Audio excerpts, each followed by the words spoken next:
Assalamualaikum sir. This is the new portable we built in all everything. The ramp. This is the ramp. Okay.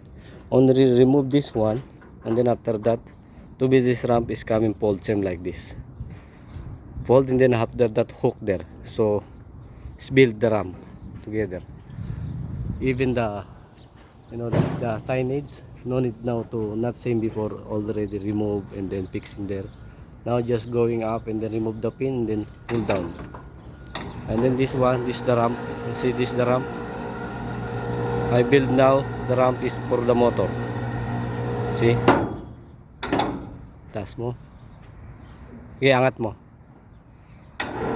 See? Build same like this. Only after down fixing the handrail. Okay pa. Yan mo, isabat mo na.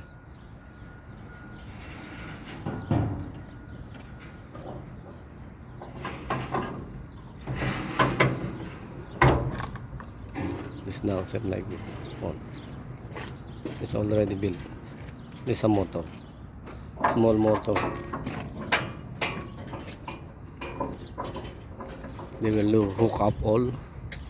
So it's under the moving, no, not vibration. And then after that, put it there, just press, coming down. This building all now, all in all together. And then now, all the plumbing, I put it outside.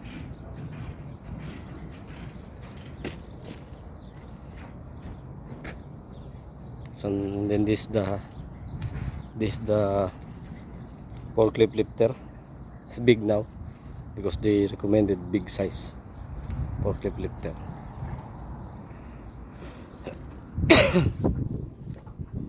This one is after coming pull this one and then hook from here to be hung. There's now no any coming to take portable one time with ramp, with all everything is built in the one portable. Not same before.